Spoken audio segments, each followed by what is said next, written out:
Hello, I'm Darren Magee, and the topic for today's video comes from questions asking what are the common signs of grandiose narcissism, sometimes referred to as overt narcissism. Now, narcissism is characterized by being self-absorbed. There's a huge sense of entitlement, there's a constant need for validation and attention from others. There's being highly disagreeable and having a lack of empathy for other people. With grandiose narcissism, what we often see is haughty behavior, being highly resistant to criticism. There's domineering behavior, arrogance, an inflated sense of self-importance, and having delusions of grandeur. And these characteristics would be long-term and pervasive, not just once in a while or in certain situations. So how would they manifest in behaviors and attitudes? Well, in no particular order, first of all, there are fantasies of success. Grandiose narcissists often exaggerate their achievements, their status, their high levels of intelligence. Narcissists tend to live in a fantasy world where they are special, powerful, and flawless. They believe they are the best and they have the best things. Many grandiose narcissists would put material needs before the needs of perhaps even their own family. We also see a lot of bragging.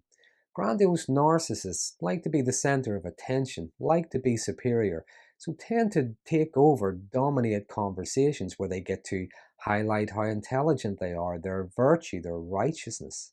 They like to name drop as well. They tell stories about how close they are to someone powerful, successful. Some might even tell stories of how instrumental they were in that person's success. But we often also see a false humility. For instance, they might talk about how they gave up all their wealth for a good cause, or how they gave up a well-paid, prestigious career for whatever it is they do now. I think a common giveaway that these are lies is they often tell these stories as if they are secrets. Don't be telling anyone. Secondly, grandiose narcissists don't like people who know things that they don't, can do things that they can't, and tend to dislike experts. They don't like taking advice or being proved wrong by anyone, and here we see the inflated sense of superiority.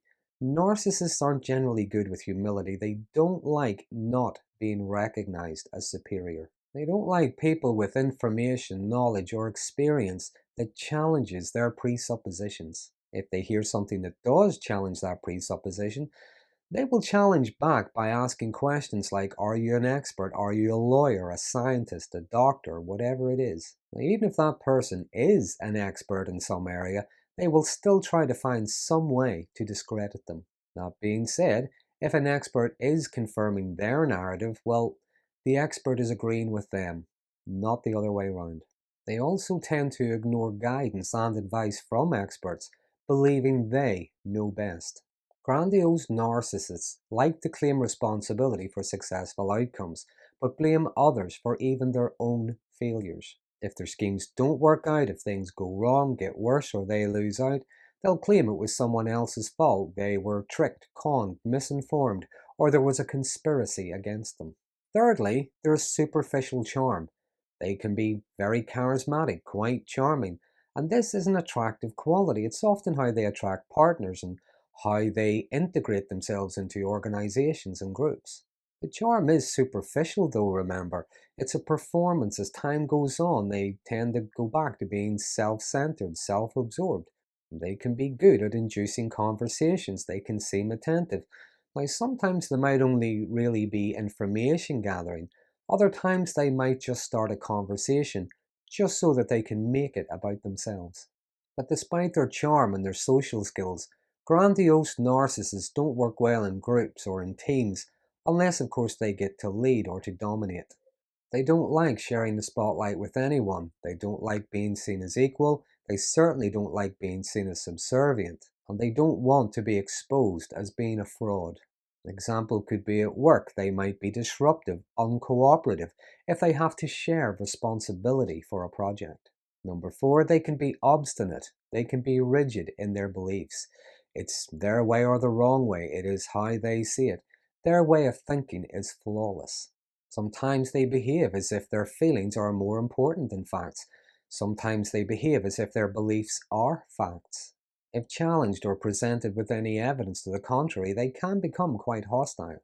If having to defend their position, their logic is sometimes nonsensical, their reasoning circular. Arguments tend to be emotive rather than factual, and if presented with new information or evidence, they can double down with their stance. Here we see disagreeableness, someone who is not open to new information or to learning. Anyone who does challenge them or disagree with them often faces their displeasure, sometimes even their wrath. Sign number 5 is how grandiose narcissists can come across as being emotionally immature. Narcissists tend to have a very fragile sense of themselves, which can be easily bruised, easily shaken, and a lot of their defense mechanisms are maladaptive and immature. Those defense mechanisms include blame shifting, denial, or temper tantrums.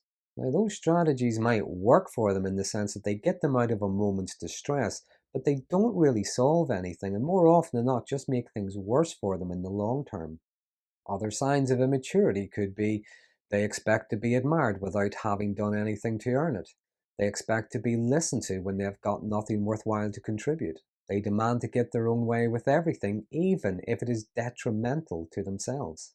Disagreements, arguments are often won through insults, bullying. They get what they want through scheming, threatening, lying, and manipulating. Sign number 6, grandiose narcissists can be impulsive in their decisions and in their actions. Sometimes their ideas are poorly thought through. They don't really weigh up the pros and the cons. They can be very arrogant, use their intuition rather than facts in their judgments.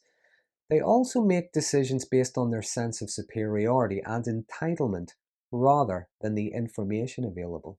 For instance, they might buy the best, most expensive items there are in order to maintain that image that they've created for themselves, but they end up putting themselves, their partners, their families into debt. Lacking insight and responsibility, they can be unconcerned with or even insensitive to the consequences of poor choices. They'll either blame someone else or expect someone else to sort it out for them. They tend to think very much in the moment. What makes me look good right now? What makes me feel good right now? What gets me out of this moment's distress right now? And grandiose narcissists are also prone to taking risks, which isn't necessarily a bad thing, remember, but these are poorly thought out risks. For instance, they might pursue an affair with someone their partner actually knows very well. They might tell many different people many different lies, assuming those people don't communicate with each other. It can also be opportunistic.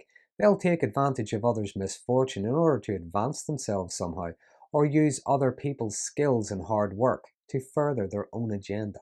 Now, if things backfire on them, things don't work out the way they wanted, or if they're held to account for their own bad decision making, tend to behave as if they are being treated unfairly. Number 7 is having double standards. Grandiose narcissists demand a lot but give little in return. They expect commitment and loyalty but still cheat on their partners. They demand honesty yet lie through their teeth. Demand respect while treating others with contempt. They generally don't practice what they preach. They claim virtue while acting immorally, claim victimhood while being the aggressor. Their sense of ethics and morality tends to be exaggerated and often changes depending on who their audience is, what gives them the most virtue points at a given time. Number 8 is having contempt for others, even those closest to them. They can envy those they consider to be superior, even though they might ingratiate themselves into their company in order to try and bask in their glory. They have contempt for those they consider to be inferior, those they consider to be weak. They can be venomous, spiteful whenever they're talking about people they don't like. Now, they can perform acts of kindness, they can be nice. That doesn't necessarily mean they like someone, it's usually because there's something in it for them. But even then, they might have little to no regard for those they are helping, those they are supporting. Narcissists tend to be very envious of others, even though they believe that others should be envious of them, and they can be quite petty in their resentment. Now, narcissists are also known for lacking empathy, but that does not mean no empathy. They know what pleases as well as what hurts. Now, sometimes they may be being very hurtful. They don't really know that. Sometimes they don't really care. Other times, they know exactly what they're doing. They're doing it with intent, and here we often see a callous and sadistic side to them. Which leads me on to number 9, their anger. Now, if you cross a grandiose narcissist, the consequences are usually angry outbursts way out of proportion to the situation. By the way, crossing them could be just disagreeing with them or not meeting their expectations. Even a perceived slight can bring up what's known as narcissistic rage. They don't get what they believe they are entitled to. What we often see is outrage, temper tantrums, sulking, silent treatment, and punishment. They can become very angry even if someone just points out what they have done was hurtful or offensive. They can behave as though they are being treated unfairly and they have the right to defend themselves aggressively. With this anger, what we often see as well is vindictiveness. Narcissists can be very vindictive. They have a very long memory as well. That grudge can stay with them for a long time. They believe that they deserve to take revenge on whoever it was hurt them, even if it was unintentionally. As I say, they can hold that grudge for a very long time.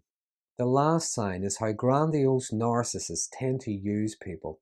They tend to only really have surface level relationships. They generally only really associate with those who are of value to them, those who will validate them, praise them, feed their ego, those who will further their agenda for them. If someone is of no use to them or no further use to them, they wouldn't hesitate to just ignore them or discard them.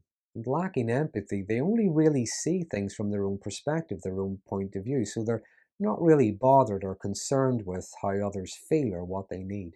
And also, narcissists tend to struggle with intimacy. They tend to keep people away, sort of arm's length intimacy. There is a fear that they may be exposed for what they really are. Other people might see them as they really are. Now, that being said, they do still want love, attention, and admiration. But if they don't get it where they want it or to the level they feel they deserve it, they won't hesitate to go elsewhere for it. When they're finished with someone, when relationships end, whether they're friendships, working relationships, romantic relationships, they tend to spread lies, misinformation in order to tarnish that person. They don't want people to believe the victim's version of the truth. That carefully crafted image and reputation is at risk of being exposed. So, in conclusion, to a grandiose narcissist, the world is all about them. Others are there for their benefit. And if they can't show others their superiority through their own merit, they'll try to highlight other people's inferiority through spiteful, demeaning, and belittling remarks and comments. And they sadly, like everyone else, grandiose narcissists can be very intelligent and very accomplished in some areas. And yes, they can be respected and even loved, just like everyone else. But it has to be on their terms. Their terms constantly shift, constantly change, and it's never enough. The more they get, the more they demand, and the more they get away with, the more they push. I often say, by its very nature, narcissism is destructive. It tends to destroy things from the inside. It destroys people, relationships, families, communities, organizations. But when it can no longer destroy things from the inside, it tends to try to destroy it from the outside. And ultimately, narcissism, I believe, is self destructive. But even then, it is still everybody else's fault. So there are 10 common signs of grandiose narcissism. As always, there's many things I haven't added, things I could have included. Anything I've missed, please feel free to use the comment box below. There are some interesting conversations start around these videos. But if you find this video interesting, please consider subscribing to my channel. And until next time, thanks for watching.